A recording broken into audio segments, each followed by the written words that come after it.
c'est la pause de la deuxième journée du colloque international sur la communication et changement social en Afrique. On va directement aller interroger Maria Olubovic, qui est maître de conférence ici à l'ICM et membre du GRESEC, qui a fait une intervention hier sur le traitement de l'actualité internationale dans la presse régionale. Donc elle a abordé le concept de glocalisation. On va demander des précisions là, directement. Excusez-moi de vous couper, Maria. J'aimerais vous poser quelques questions par rapport à votre intervention d'hier qui traitait de l'actualité internationale dans la presse quotidienne régionale. Et donc vous avez abordé le concept de glocalisation. Est-ce que vous pouvez nous en donner plus de détails sur votre intervention?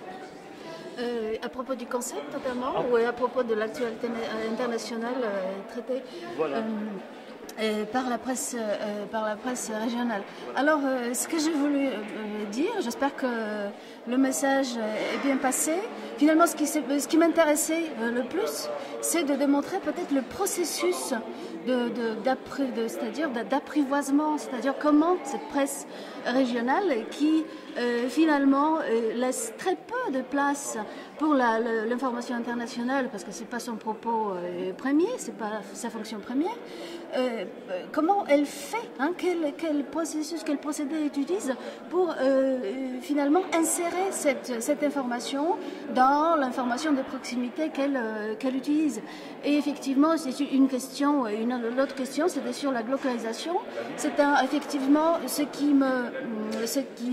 un concept qui est extrêmement à la mode, et en même temps, je me suis rendu compte que finalement, il est utilisé un tout petit peu, peut-être pas un peu de travers, hein, en parlant de l'information internationale dans la presse d'une manière générale, parce que on ne peut pas, par définition, si on reste très près de la définition, glocaliser quelque chose qui est national.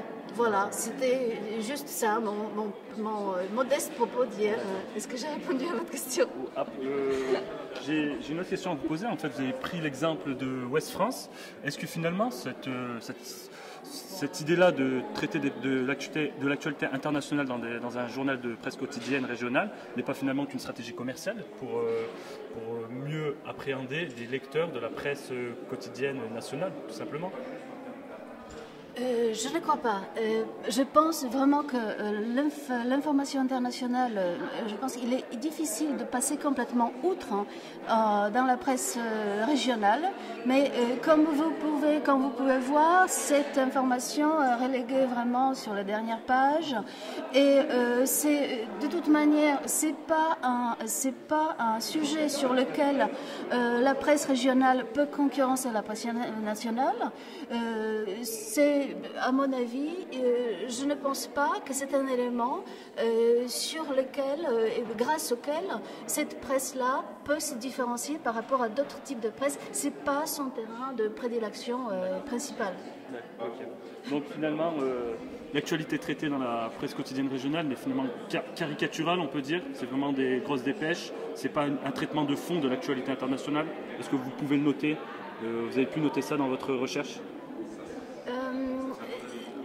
Je ne sais pas si on peut parler de caricatural. C'est vrai que ce sont traités à partir de dépêches. Caricatural, peut-être pas. C'est vrai que ces changements, c'est-à-dire par les stéréotypes de l'actualité lointaine, on le note depuis plusieurs années, comme j'ai essayé de dire, quand on voit dans les études et quand on lit le rapport McBride, c'est-à-dire d'il y a 30 ans, c'est tout simplement, c'est un peu caricatural peut-être, mais c'est pas la PQR forcément qui est en même temps isolée dans ce manière de traitement de l'actualité internationale. Voilà, j'ai voulu dire autre chose, je sais plus. Okay, ça m'échappe. Merci. Voilà, on vous remercie bien en tout cas. Bonne journée et bonne suite pour le colloque. Voilà.